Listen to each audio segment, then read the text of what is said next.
मेरा विश्वास है कि प्रधानमंत्री मोदी जी के नेतृत्व में जैसे देश में हर एक क्षेत्र में बदलाव आया है, कुछ नया परिवर्तन देखने को मिला है, वह बदलाव और उस परिवर्तन का साक्षी दूरदर्शन और डीडी न्यूज़ भी बन रहा है। यह हम सब के लिए प्रसन्नता का विषय है। मैं एक बार फिर से अपने प्रदेश की राजधानी में दूरदर्शन परिवार का हृदय से अभिनंदन करता हूं, स्वागत भी करता हूं। बहुत बहुत शुक्रिया महाराज जी। सवालों का सिलसिला शुरू करें क्योंकि लोग बेताबी से इंतजार कर रहे हैं कि आज जबकि संभावना है कि देर शाम तक चुनावों का ऐलान हो जाएगा, तो योगी आदित्यनाथ जी क्या कुछ कहने वाले हैं। महाराज जी, सबसे पहली बात है कि देखते ही देखते 5 साल बीत गए, 5 साल पूरे हो गए। बड़ा सा बड़ा टॉपर भी जो होता है, जो मेधावी छात्र होता है, वो भी जब परीक्षा में जाता है तो दिल उसका धुक धुक करता है, उसको लगता है पता नहीं क्या होगा, पता नहीं क्या होगा। अब जबकि चुनाव का ऐलान अगर हो जाता है और आपको जाना ही है चुनाव में, तो क्या आत्मविश्वास से भरे हुए थोड़ी दिल में धुक धुकी होती है, चुनौती है, थोड़ा डर है? देखिए, साल भर में जो विद्यार्थी मेहनत नहीं करता है, अपनी क्लास को अटेंड नहीं करता है, या जिसकी समझ में कॉन्सेप्ट क्लियर नहीं होते हैं, तो उसको ज़्यादा घबराहट होती है।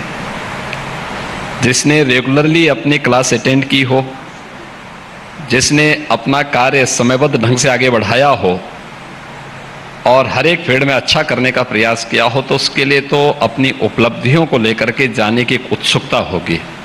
और मुझे लगता है कि मैं उन विद्यार्थियों में से हूँ जिसने पूरी तन्मयता के साथ, पूरी प्रतिबद्धता के साथ पार्टी के विजन को, पार्टी के लोक कल्याण संकल्प पत्र को जमीनी धरातल पर उतारने का कार्य किया है। ये दुखदुखी विपक्ष के लिए जरूर पैदा करेगा कि अगली बार वे विपक्ष में बैठने लायक रहेंगे कि नहीं रहेंगे। ये उनके लिए जरूर घबराहट पैदा करेगा। मुझ जैसे व्यक्ति के लिए या भारतीय जनता पार्टी के लिए ये कोई घबराहट नहीं, बल्कि ये एक उत्सव होगा। इलेक्शन एक उत्सव होगा और इलेक्शन को उसी उत्सव के रूप में हम लोग उसका आनंद भी लेंगे। लेकिन महाराज जी, इलेक्शन जाहिर सी बात है उत्सव होगा, पर बहुत चुनौतियां होंगी। जाहिर सी बात है पॉलिटिकल फ्रंट पर नहीं, लेकिन जिस तरह से कोरोना को लेकर के एक बार फिर से जो है लोगों के मन में आशंका है, देश भर में जो है कोरोना जो पांव पसार रहा है, उसको देखते हुए आपको लगता है कि लोगों तक पहुंच पाना, अपनी बात कह पाना, या फिर एक बार फिर से जो दूसरी लहर थी कोरोना की वैसी सिचुएशन ना आए? हालांकि मैं आज सुबह ही देखा कि ऑक्सीजन के मामले में उत्तर प्रदेश जो है वो आत्मनिर्भर बनने जा रहा है। तो आपको लगता है ये सब चुनौतियाँ होंगी कोरोना की? देखिए, कोरोना एक महामारी है। कोरोना की 2 वेव को हम लोगों ने सफलतापूर्वक नियंत्रित किया है। थर्ड वेव, सेकेंड वेव की तुलना में अगर हम देखें तो संक्रमण में तीव्रता है, लेकिन उतना वह क्रिटिकल नहीं है और उतना खतरनाक भी नहीं है। हाँ, बीमारी है तो बीमारी में सतर्कता और सावधानी आवश्यक है। बुजुर्ग लोगों को, बीमार लोगों को, कमजोर इम्यूनिटी के लोगों को और बच्चों को इन्फेक्शन से बचाना होगा। ये हर एक की प्राथमिकता होती है और हमारे कार्यक्रम पहले से चल भी रहे हैं। मैं नियमित रूप से आधे घंटे के लिए ही सही, लेकिन 25 मार्च 2020 से अब तक कोविड प्रबंधन की बैठक की समीक्षा स्वयं करता हूं और मैं इस बात को मानता हूं कि कोरोना प्रबंधन उत्तर प्रदेश के अंदर सफलतापूर्वक होगा। हम प्रधानमंत्री मोदी जी के मार्गदर्शन और उनकी प्रेरणा से उत्तर प्रदेश ने 2 लहर का सफलतापूर्वक सामना भी किया और बेहतरीन कोरोना प्रबंधन से देश में भी और दुनिया में भी एक सराहना अर्जित की है। और मुझे लगता है कि थर्ड वेव आ चुकी है। थर्ड वेव में घबराने की आवश्यकता नहीं, भागने की आवश्यकता नहीं, बल्कि सतर्कता और सावधानी से इसका सामना करने की आवश्यकता है। जिन लोगों ने वैक्सीन नहीं ली है वे अपना वैक्सीन का डोज जरूर ले लें, क्योंकि यह फ्री है, सबके लिए है। 15 वर्ष से ऊपर का हर एक व्यक्ति कोरोना वैक्सीन का डोज ले सकता है। और जो सतर्कता और सावधानी इसके लिए की गई है, जो गाइडलाइन बनाई गई है, उस गाइडलाइन का पालन करते हैं तो कोरोना किसी का कुछ नहीं बिगाड़ पाएगा। बाकी हम लोग हैं ना कोरोना से जूझने के लिए। जाहिर सी बात है, लोग सरकार पर बड़ी उम्मीदों के साथ देख रहे हैं टकटकी लगा के। लेकिन मैं ये महाराज जी जानना चाहूँगा कि भाई कोरोना की जो सेकंड वेव थी उसमें काफ़ी नुकसान हुआ, पूरे देश भर में हुआ। ये ठीक है कि उत्तर प्रदेश ने जिस तरह से लगातार काम किया, अंतर्राष्ट्रीय अगर मैं पत्रिकाओं की, मैगजीन्स की बात करूं, कई ने बहुत तारीफ की, बड़े बड़े राज्यों की तुलना में उत्तर प्रदेश ने बहुत अच्छा काम किया। लेकिन विपक्ष बार बार ये आरोप लगाता है भाई कोरोना में जो है उत्तर प्रदेश सरकार फेल हो गई, उत्तर प्रदेश सरकार जो उस तरह के नतीजे नहीं दे पाई। क्या कहेंगे आप, जवाब कैसे? देखिए, विपक्ष के पास कोई मुद्दा तो है नहीं, विपक्ष का एक भी नेता, मुझे लगता है उन पार्टियों का नाम लेने से हमारी जवानी खराब होगी, चाहे वह भाई बहन की पार्टी हो, चाहे वह चाचा भतीजे की पार्टी हो, चाहे वह बुआ की पार्टी हो। मुझे लगता है कि इनका कोरोना में किसी का अता पता था? कोई भी था? देखिए, कोरोना कालखंड में तो प्रधानमंत्री मोदी जी का मार्गदर्शन पूरे देश को मिल रहा था, या प्रधानमंत्री मोदी जी जगह जगह देश के अंदर अलग अलग स्थानों पर जाकर के वैक्सीन निर्माता कंपनियों का विजिट कर रहे थे, वैज्ञानिकों को प्रेरित और प्रोत्साहित कर रहे थे, पूरे देश के अंदर संवाद बना रहे थे, समाज के अलग अलग तबकों का प्रोत्साहित कर रहे थे, या फिर भारतीय जनता पार्टी सरकारें काम कर रही थी। उत्तर प्रदेश के अंदर अगर मैं देखूं, या तो भारत सरकार का या राज्य सरकार, ये दोनों सरकारें ही काम कर रही थी। अगर राजनीतिक दलों में हम देखेंगे तो भारतीय जनता पार्टी एकमात्र राजनीतिक दल था जिसने उस दौरान एक नारा दिया था कि सेवा ही संगठन, यानी सेवा। हम इस समय कोई संगठनात्मक कार्यक्रम नहीं करेंगे, संगठन का हर कार्यकर्ता सेवा के संकल्प के साथ जमीन पर उतरेगा और मानवता की सेवा में अपना योगदान देगा। और भारतीय जनता पार्टी का कार्यकर्ता सेवा ही संकल्प है कि संकल्प के साथ जमीन पर उतरा था, एक एक व्यक्ति की सेवा कर रहा था।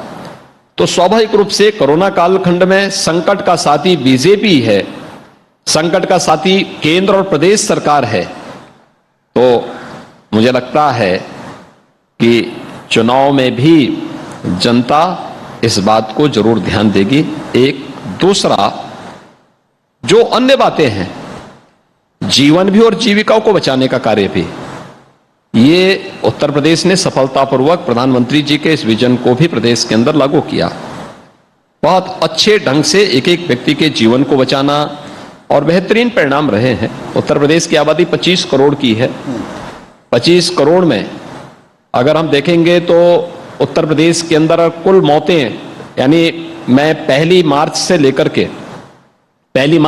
2020 से लेकर के आज तक की बात करूं तो 22,900 मौतें यूपी के अंदर कोविड से हुई हैं। 22,900 मौतें। अमेरिका की आबादी उत्तर प्रदेश से कुछ ही बड़ी है, यानी लगभग 33 करोड़ है। अमेरिका का हेल्थ इंफ्रास्ट्रक्चर उत्तर प्रदेश से अच्छा होगा, उनके पास सुविधाएं उत्तर प्रदेश से अच्छी होंगी। अमेरिका के अंदर मौतें हुई है 6.5 लाख। आप अनुमान कर सकते हैं कोविड प्रबंधन किसका अच्छा है। वहां पर होने वाली मौतें या उत्तर प्रदेश के अंदर कोविड प्रबंधन के माध्यम से जीवन को बचाना भी और जीविका को बचाने के लिए किए गए बेहतरीन प्रयास हैं। ये सब संभव हो पाया प्रधानमंत्री मोदी जी के मार्गदर्शन और प्रेरणा से। दूसरा, ऑक्सीजन की क्राइसिस सेकेंड वेव के दौरान आई थी। हम लोगों ने इस दौरान प्रदेश में 551 ऑक्सीजन के नए प्लांट लगाए हैं, और ये ऑक्सीजन प्लांट में आज उत्तर प्रदेश का हर जनपद प्रदेश के अंदर ऑक्सीजन आत्मनिर्भरता के लक्ष्य को प्राप्त कर चुका है। ये सभी 551 ऑक्सीजन प्लांट फंक्शनल हैं, यानी इनको कभी भी आप चला सकते हैं, ये क्रियाशील हैं और अपनी सेवाएं प्रदेश के अंदर दे रहे हैं। इसमें पीएम केयर से भी लगे थे, विभिन्न संस्थाओं ने CSR से भी यहां पे लगाए थे, राज्य सरकार ने भी अपने स्तर पर ये सभी स्थापित किए थे। इसलिए अब ये कोई समस्या नहीं है। हमारे पास पर्याप्त मात्रा में बेड्स हैं। हमारे पास L1, L2, L3 के कोविड प्रबंधन से संबंधित कोविड उपचार के लिए 1,80,000 बेड्स हमारे पास मौजूद हैं। थर्ड वेव में एक चीज देखने को मिल रही है, सेकेंड वेव में चीज देखने को मिलती थी कि 75 से 80% मामले हॉस्पिटलाइज जाते थे, और इसमें हमने थर्ड वेव में इस बात को देखा है कि 99% लोग ऐसे हैं जिनका होम आइसोलेशन में ही, यानी घर में ही जिनका उपचार हो सकता है, वो होम आइसोलेशन में है। हमारी निगरानी समिति और इंटीग्रेटेड कोविड कंट्रोल सेंटर हमारे हर जनपद में बने हुए हैं। यहां से हमारे एक व्यक्ति की निगरानी कर रहे हैं, मेडिसिन किट वितरित कर रहे हैं, उनका हालचाल ले रहे हैं, उनको हर प्रकार की सुविधाएं उपलब्ध करवा रहे हैं। थर्ड वेव खतरनाक नहीं है, लेकिन सतर्कता और सावधानी आवश्यक है, क्योंकि बीमारी को कभी कम तर करके नहीं आंकना चाहिए। और यही कोरोना के संदर्भ में अब तक के पिछले आंकड़े इसी बात को कहते हैं। हम इसी बात को लेकर आगे भी कार्य कर रहे हैं, हमारी पूरी टीम लगी हुई है। विपक्ष मुद्दाविहीन है, अपनी नाकामयाबियों को छुपाने के लिए आरोप प्रत्यारोप उसको लगाना ही विपक्ष का काम भी है, और विपक्ष का जो काम होना चाहिए वो अपना काम कर रहा है। इंडिया टीवी हर वक्त हर जगह डाउनलोड करने के लिए सर्च करें India TV news Google play store या ऐप स्टोर पर।